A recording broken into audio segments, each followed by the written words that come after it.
దండకారణ్యం అనే అడవిలో వర్షం దాటికి ఒక చిన్న సింహం తన తల్లిదండ్రుల నుండి విడిపోయింది. ఆ చిన్ని సింహం అలా వెళుతూ వెళుతూ అది ఒక లోతైన లోయలోకి చేరింది. అక్కడ రుద్రాంగుడు అనే ఒక గొర్రెల కాపరి ఆ సింహం పిల్లను చూశాడు. మొదట అయ్యో, ఇది సింహం పిల్లలా ఉంది అనుకున్నాడు. ఇలా భయం భయంగా ఉందంటే వాళ్ళ తల్లిదండ్రుల నుండి తప్పిపోయిందేమో అనుకున్నాడు.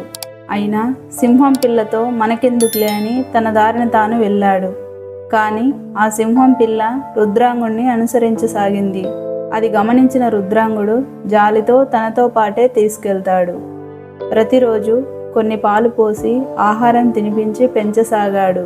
సింహం పిల్ల రుద్రాంగుడితో ఎంతో ప్రేమగా ఆడుతూ సంతోషంగా ఉండేది. ప్రతిరోజు రుద్రాంగుడి వెంట గొర్రెలతో పాటే వెళ్ళేది. గొర్రెలతో కలిసిమెలిసి ఉండేది. గొర్రెలతో కలిసి తినేది. గొర్రెల్లో కొమ్ములు తిరిగిన ఒక పెద్ద పొట్టేలు ఉండేది. అది ఆ సింహం పిల్లతో చాలా స్నేహంగా ఉండేది. అలా ఆ కొమ్ములు తిరిగిన పొట్టేలు సింహం పిల్ల ప్రతిరోజు సరదాగా ఆడుకుంటూ పోట్లాడుకుంటూ ప్రేమగా ఉండేవి. సంవత్సరాలు గడిచాయి. సింహం పెద్దదయింది. అయినా తన కూడా గొర్రెల్లో ఒకదానిలా అనుకునేది. ఇప్పుడు సింహము ఆ కొమ్ములు తిరిగిన పొట్టేలు చూడ్డానికి ఒకే ఎత్తు బలంతో ఉన్నాయి. రోజులు గడిసే కొద్దీ సింహము బలంగా తయారైంది. అయినా అన్ని గొర్రెలు తన స్నేహితుడైన పొట్టేలు యజమాని కలిసిమెలిసి ఉండేవి. గొర్రెలతో కలిసి కొండలు గుట్టలు గోఅంతరాలు తిరిగేవి. పులి తోడేలు నక్క వంటి క్రూర మృగాలు వచ్చినప్పుడు గొర్రెలు భయంతో పరుగు తీసేవి. సింహం కూడా భయంతో గొర్రెల వెంట పరుగు తీసేది. అలా రోజులు గడుస్తున్నాయి. ఒకరోజు గొర్రెలు సింహము ఆహారం తిని ఒక ప్రదేశంలో సేద తీరుతున్నాయి. అటు దూరంగా రుద్రాంగుడు ఒక చెట్టు కింద కూర్చున్నాడు. అప్పుడే ఒక పెద్ద పులి పెద్దగా అరుస్తూ గొర్రెల మంద మీద దూకి ఒక గొర్రెను గొంతు కొరికి రక్తమోడుతుండగా ఆ గొర్రెను నోట కరిచి పొదల్లోకి లాక్కెళ్ళింది. మిగతా గొర్రెలన్నీ భయంతో అరుస్తూ చెల్లాచెదురుగా పారిపోయాయి. సింహం కూడా భయపడుతూ దూరంగా పారిపోతుంది. చాలాసేపటికి మళ్ళీ ఆ గొర్రెలన్నీ ఒక చోటుకు చేరాయి. సింహం కూడా వాటితో చేరింది. రుద్రాంగుడు కూడా వాటితో కలిసి బాధపడుతూ కన్నీళ్లు పెట్టుకున్నాడు. మిగతా గొర్రెలన్నీ భయంతో వణుకుతూ ఉండేవి. కానీ సింహానికి మాత్రం తన తోటి గొర్రెలు స్నేహితుడైన పొట్టేలును మరియు యజమానిని బాధపడడం చూసి భయంతో పాటి మనసులో చిన్న కోపం మొదలైంది. తన స్నేహితుడైన పొట్టేలు సింహము దగ్గరకొచ్చి ఇలా అంది, ఇలా క్రూర జంతువులు మనల్ని చంపి తినడం మామూలే. కానీ ఎప్పుడైనా ఆ పులి నీ మీదకొస్తే నా ప్రాణాలు అడ్డు పెట్టి నేను నిన్ను కాపాడుతా అంది. సింహము సంతోషపడింది పొట్టేలు లాంటి స్నేహితుడున్నందుకు. రోజులు గడుస్తున్నాయి. ఒకరోజు బాగా ఎండ ఎక్కువగా ఉండి అన్ని గొర్రెలు పొట్టేలు సింహము ఆహారం తిని ఒక చెట్టు నీడలో సేద తీరుతున్నాయి. ఇంతకు ముందు వచ్చిన అదే పెద్ద పులి మాటు వేసి నక్కుతూ ఒక్కసారిగా గొర్రెల మీద దూకి సింహం స్నేహితుడైన పొట్టేలు మీద పడింది. తన బలమైన కాళ్లతో పొట్టేలును అదిమి పట్టి మెడ మీద కొరకబోతుంది. గొర్రెలన్నీ అరుస్తూ చెల్లా చెదురుగా పారిపోతున్నాయి.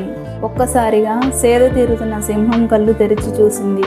ఆ పెద్ద పులి తన స్నేహితుడి మెడ కొరకబోతుండగా చూసి విపరీతమైన కోపంతో ఆకాశంలో 100 ఉరుములు ఒకేసారి ఉరిమాయా అన్నట్టుగా గర్జించి తన 2 వెనక కాళ్లను భూమికేసి తొక్కి గాల్లోకి ఒక్కసారిగా లేచి ఆ పెద్ద పులి మీద పడి తన బలమైన పంజతో పెద్ద పులి చెంపదవడ మీద గట్టిగా కొట్టింది. ఏమి జరుగుతుందో అని ఆ పెద్ద పులి ఆలోచించేలోపే పెద్ద గర్జనతో గర్జిస్తూ ఆ పెద్ద పులిని సింహం వెంబడించింది. చెంప చక్కలి రక్తమోడుతుండగా ఆ పెద్ద పులి అడవిలోకి పరుగు తీసింది. సింహం గర్జనకు అడవి అంతా ప్రతిధ్వనించింది. ఎక్కడో గుహలో ఉన్న తన తల్లి ఆ గర్జన వినింది. అది నేను రోజూ వినే సింహ గర్జన కాదే అని పరుగున వచ్చి గర్జించిందెవరా అని చూసింది. అక్కడ ఒక పెద్ద కొండరాయి మీద బలమైన దేహంతో తల ఆకాశం వైపు పెట్టి గర్జిస్తున్న సింహాన్ని చూసింది. అది సింహం దగ్గరకు నడవసాగింది. అది చూసిన సింహము మళ్ళీ ఎవరో తన స్నేహితులకు అపాయం చేయడానికి వస్తున్నారని కోపంతో తల్లి సింహం దగ్గరకు వెళ్ళింది. కానీ తల్లి సింహం కళ్ళల్లో ప్రేమను చూసి ఆగిపోయింది. తల్లి సింహము తనను ఒక కొలను దగ్గరికి తీసుకెళ్ళి తమ ప్రతిబింబాన్ని చూపించింది. నువ్వు నా కొడుకువే అని చెప్పింది. నీళ్ళలో తన రూపాన్ని చూసి మురిసిపోయి తన తల్లి దగ్గరకు ప్రేమతో వెళ్ళింది. తల్లి సింహము తన కొడుకు సింహాన్ని తనతో పాటే రమ్మంటుంది. అది విన్న సింహము ఒక్కసారి గొర్రెలను, తన స్నేహితుడైన పొట్టేలను, తన యజమాని అయిన రుద్రాంగుణ్ణి చూసింది. నెమ్మదిగా తన స్నేహితుడైన పొట్టేలు దగ్గరకు వెళ్ళి, నేను వెళ్తున్నా, కానీ నా ప్రాణం ఉన్నంత వరకు నిన్ను, ఈ గొర్రెలను, యజమాన్ని కాపాడుతూనే ఉంటా అని చెప్పి వెళ్ళిపోయింది.